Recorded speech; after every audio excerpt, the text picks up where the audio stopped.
Her Excellency Gileshe Mbundu Kapwepwe, is the culmination of our fruitful deliberations built upon the deliverables of the meetings of the Council of Ministers, the Ministers of Foreign Affairs, and the Business Council for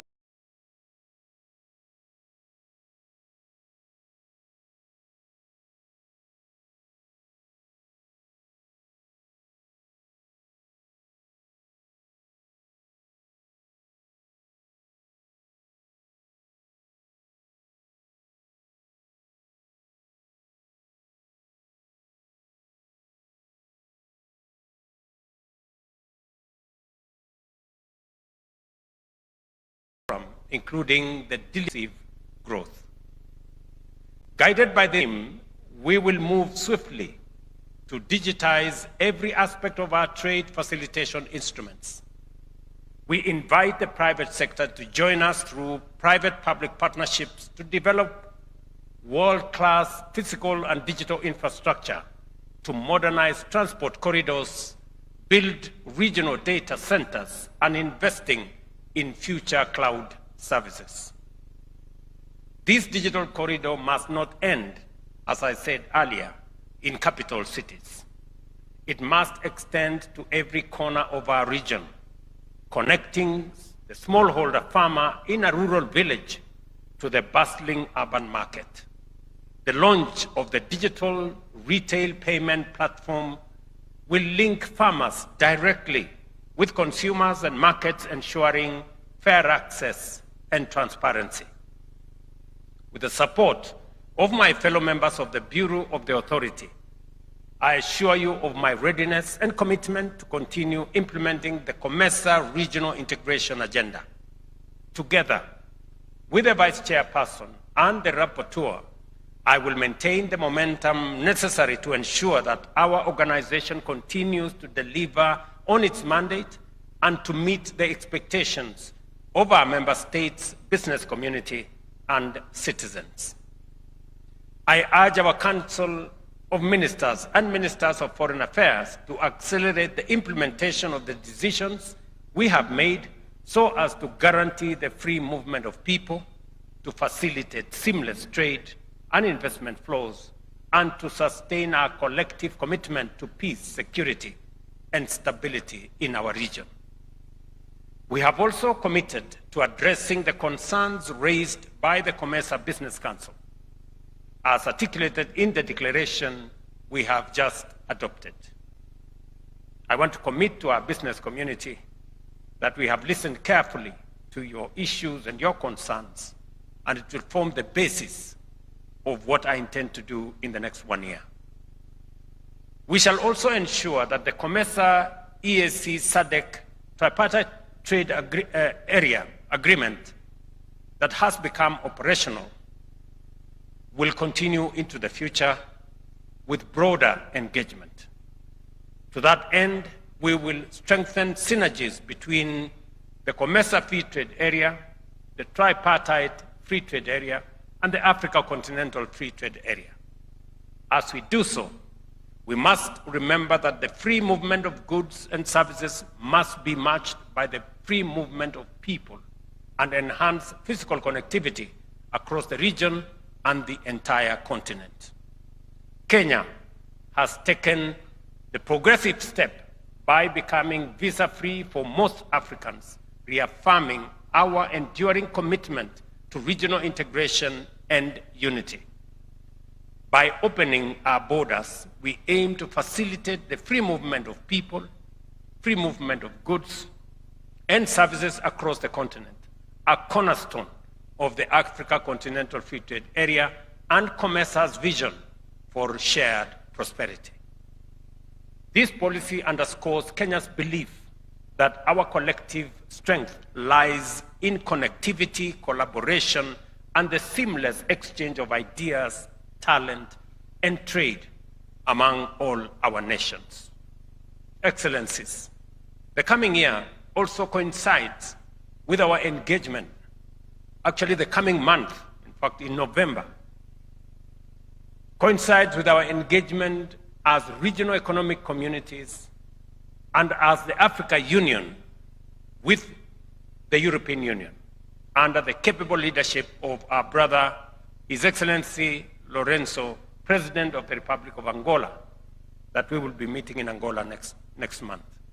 The Bureau will ensure that COMESA is very well represented in these engagements, as this is the critical moment for maintaining a strong and strategic partnership with the European Union. I also wish to reaffirm my commitment to consolidating the excellent work accomplished by my brother, His Excellency Evariste Ndayishimiye, President of the Republic of Burundi and Rapporteur of the COMESA Authority this year. We will give renewed focus to internal resource mobilization, including through the mechanisms such as the market levy, which is already enshrined in the COMESA Treaty. And as part of our collective commitment to deepen regional integration and accelerate investment-led growth, I am pleased to announce that Kenya, as the incoming chair of COMESA, in collaboration with the COMESA Regional Investment Authority and the Kenya Investment Authority, will host the COMESA Investment Forum on the margins of the Kenya International Investment Conference in March 2026 here in Nairobi. The forum will serve as a premier platform to showcase investment opportunities across COMESA member states, promote intra-regional trade and investment partnerships, and strengthen collaboration between governments, the private sector, and development institutions. Allow me once again to express my appreciation to the outgoing Bureau for its leadership and dedication. I also warmly welcome my new Vice Chairperson, whose experience and insights will be invaluable in steering the Bureau's work forward. I encourage the Secretariat to continue delivering to the high expectations that have brought COMESA this far. Ours is not only the largest regional economic community in Africa, but also the only one with multiple specialized agencies and institutions. I will allocate sufficient time for regular consultations with the Secretariat under the able leadership of our Excellency, Madam Kapwepwe, to facilitate the effective implementation of our strategic plan. I look forward to the Council of Ministers' consideration of the forthcoming 2026-2030 midterm strategic plan in December this year, with a view to its finalization and formal launch at the 25th Summit in Harare in 2026.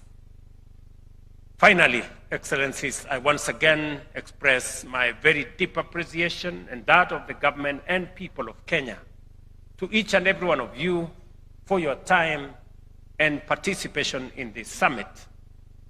And I wish you all safe travels back to your respective countries. And for those staying for a little longer, enjoy, take time, suffer all that Nairobi and Kenya has to offer. Let me say two final things. That our strategic focus will be, number one, to see how to enhance our intra-African trade from 14% to at least 50%. We know it is possible, and there are two strategic interventions that we have to carry out. See how to eliminate visa restrictions that impede movement of people, delay movement of ideas, and undermine movement of talent. And number two, see how to eliminate both tariff and non-tariff barriers that have made our borders barriers instead of bridges, and see how we can escalate our intra-Africa trade. Our competitors, our collaborators, other regions are speaking in 60%, 70% of intra-regional trade. We are at 14%. Number two, we must stop being exporters of raw materials. Africa must process, we must value add all the agricultural products, all the natural resources we have, and all the products that we produce in this continent. By processing and adding value, we not only create jobs, we create value, we create wealth, and that way we keep most of that wealth in our continent and make meaning of the markets that we have negotiated in Europe, in America, and in our continent specifically. As the world becomes much more difficult, it is our responsibility to create market here in Africa. And that market of 1.4 billion people is what we need to unlock through intra-Africa trade. If we can enhance trade from 14% to 50%, we will triple the market available for African goods and services. And finally, let me say that we must believe in ourselves. Even as we seek to reform the international financial architecture, even as we seek to have greater voice in IMF and World Bank, we must equally believe in ourselves and build African institutions. I said earlier, Trade and Development Bank is a product of COMESA. This is the bank we started as COMESA. I can confirm to you from the Kenyan perspective that Trade and Development Bank is an asset to the government of Kenya. They understand our priorities. They know what we need. They understand the African context. They do not assess risks that are not reasonable. They treat us with decency and with decorum because they are our African institution. And so it is with Afrexim Bank. And so it is with the insurance agency.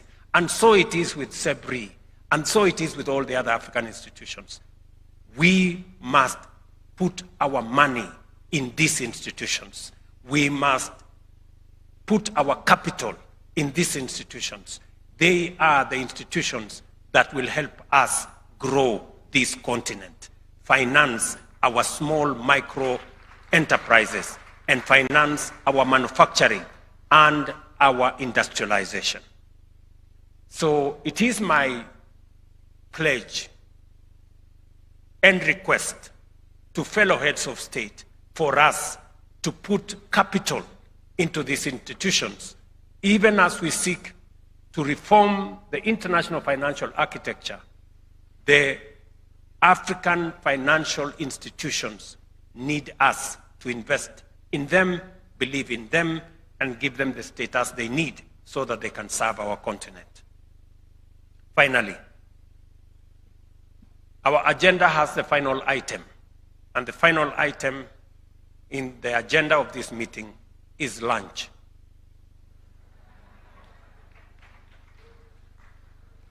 And lunch is exciting, it is important, but it is also mandatory.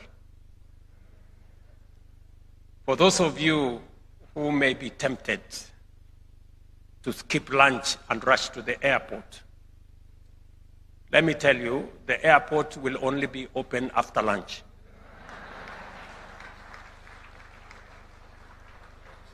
It is now my great honor and pleasure to declare the